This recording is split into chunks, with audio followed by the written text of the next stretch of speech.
যাতে আমাদের আর কোনো আবু সাঈদের মতন কেউ শহীদ না হতে হয়, আর কোনো মায়ের বুক খালি হতে না হয়, আর কোনো আলেম ওলামার রক্ত রঞ্জিত বাংলাদেশ না হতে হয়।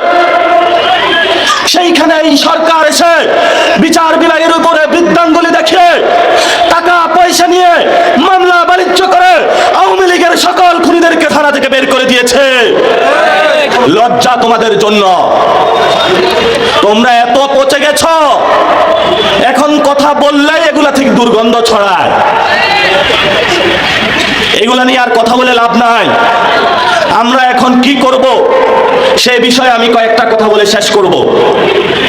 প্রথমত, যারা আমাদেরকে জন্ম দিয়েছে, 10 মাস 10 দিন গর্ভে ধারণ করেছে, কোলে পিঠে মানুষ করেছে, সেই আমাদের মায়েরা যাদের বাংলাদেশে স্বাস্থ্য ব্যবস্থা ঠিক নাই, যাদের বাংলাদেশে পুষ্টি ব্যবস্থা ঠিক নাই, যাদের বাংলাদেশে শিক্ষা ব্যবস্থা ঠিক নাই, যাদের কোনো চাকরি নাই, যাদেরকে গার্মেন্টস সেক্টরে সকাল 8টা থেকে রাত 10টা পর্যন্ত অসভ্য জগতের মতন ডিউটি করানো হয়, আমরা সেই মায়েদের পক্ষে আগামীর বাংলাদেশ এনসিপির প্রতিনিধি হয়ে দাঁড়াতে চাই। যারা আমাদেরকে জন্ম দিয়েছে তাদের নেতৃত্বে আগামীর বাংলাদেশ গঠন করতে চাই। নির্বাচন আসলেই মাথায় টুপি দিয়ে কেউ মরে গেলে আলেমদের কাছে উপস্থিত হও, যে হুজুর আসেন জানাজার নামাজটা পড়িয়ে দিয়ে যান। আবার যখন মাঠে যান সেখানে হলো হুজুরদের ন্যায্য হিস্সা বুঝে দেন না। আমরা এনসিপি বাংলাদেশের যারা ইসলাম ধর্মাবলম্বী রয়েছে, যারা হিন্দু ধর্মের রয়েছে, যারা খ্রিস্টান ধর্মের রয়েছে, যারা বৌদ্ধ ধর্ম রয়েছে, তাদের সবল অবকাঠামো নির্মাণ, ধর্মীয় স্বাধীনতা নিশ্চিতকরণ, জঙ্গি তকমা রহিতকরণ এবং সকলকে নিয়ে একটি সাম্যের সুন্দর বাংলাদেশ গড়তে চাই। আমরা কোনো বিভাজন করতে চাই না। কে সুন্নি, কে দেওবন্দি, কেউ জামাতি, কে আলিয়া, কেউ কওমি, আমরা এইসব বিভাজনের রাজনীতিতে নাই। আমাদের কাছে একটাই, সেটা হলো রাসূল সাল্লাল্লাহু আলাইহি ওয়াসাল্লাম এবং আমাদের সৃষ্টিকর্তা আল্লাহ তাআলা।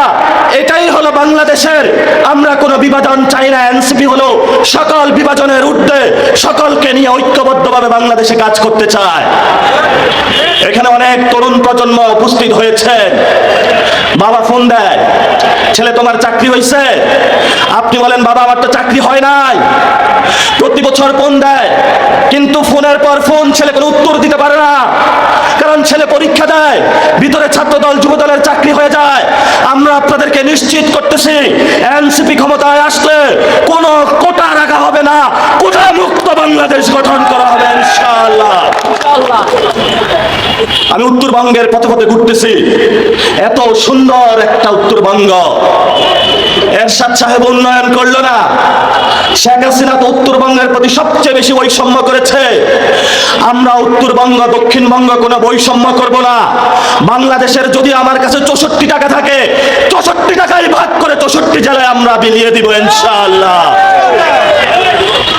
প্রিয় ভাইরা, কথা বললে অনেক দূর যায়। আমরা ব্যবসায়ী ভাইদেরকে বলবো, দোকানে বসে বসে বক্তব্য শুনছেন, একটু পরে কল আসবে, আজকে যা ব্যবসা করছো এটা থেকে আমাকে চাঁদা দাও। ব্যবসায়ী ভাইরা, সেই লড়াইয়ের আহ্বান জানিয়ে বক্তব্য শেষ করলাম। মসজিদে মনে হয় নামাজ হচ্ছে। আমরা চাই না নামাজের সময় মসজিদ, আমাদের মাইকের কারণে নামাজের বিভ্রান্তি হলো। আপনারা একটু খোঁজ নেবেন, কারণ এখানে বাংলাদেশ মুসলমানদের 93% মুসলমান। ধর্মীয় রীতিনীতি সবকিছুর প্রতি শ্রদ্ধা রাখাই হলো সুনাগরিকের পরিচয়। আমরা এটাতে বিশ্বাস করি। যারা এখানে উপস্থিত হয়েছেন, নারীরা, আলেম ওলামা, তরুণরা, আপনাদের এই ভালোবাসার ঋণ শোধ করতে পারবো না। আপনারা সন্তান হিসাবে সঠিক। কেমন আছেন?